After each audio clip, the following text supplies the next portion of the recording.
Alfred was actually Martian Manhunter disguised as Alfred the entire time, and after making this discovery, Diana was pissed. Believing that he had something to do with the White Martians' invasion, she drew her sword at him while calling him a monster. But Bruce came to his defense, stating that not everyone who was different was a monster. Moments later, Cal came up with a solution. In order to see if Alfred was really on their side or not, they could tie him up with the lasso of truth and question his loyalty. And upon doing so, it was made clear that he was not only an ally, but a friend, meaning no harm towards them. After that, everyone's anger shifted over to Constantine. His prophecy had caused a massive war. He misled his kingdom and played a huge role in the deaths of hundreds. But Queen Anissa wasn't so hard on him, expressing that he wasn't the only one used as a pawn. Prince Jacob then revealed to everyone that he had been given a second shot at life. And Queen Anissa was so happy to see him, but also angry at Constantine upon realizing that he had brought him back from the dead. So to try and provide some relief to the situation, Queen Lara stated that everyone would be welcomed into the kingdom of El, where they would be fed and sheltered. Later on, the three queens got together for a more in-depth questioning of Alfred Manhunter. But before getting started, Poison Ivy decided it was her place to join them because if the world was being threatened, she needed a representative in the room.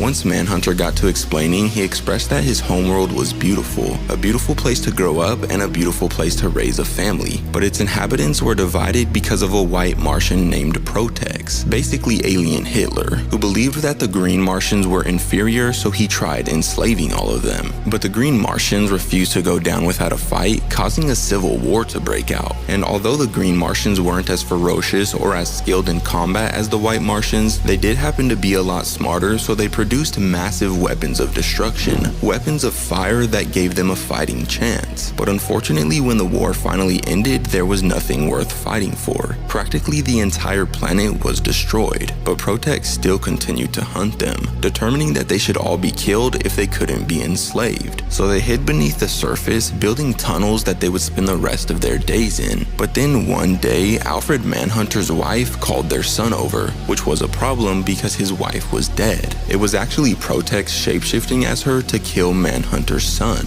And after that, he wiped out every last one of the green Martians except Alfred, holding his son's dying body in his arms. The queens were stunned, but knowing they needed to take action, Ivy asked how many white Martians survived. Manhunter stated that their war was so devastating that it couldn't be more than 20, and so rather than misplacing their anger and holding grudges against each other, Lara suggested that their kingdoms unite like never before to take down Protex once and for all. And as Diana promised to find him, the story jumped over to the Joker, asking his ring what he should do now. But his ring told him not to worry because his role was over. Joker was confused, asking his ring to elaborate, but it turned out that his ring was never actually talking to him. It was Protex the entire time, appearing out of thin air, effortlessly ripping his entire arm off, dropping him from the sky, and then taking the lantern ring for himself. But sadly, that's when this issue comes to an end. But if you want to see what happens next, let me know in the comments down below.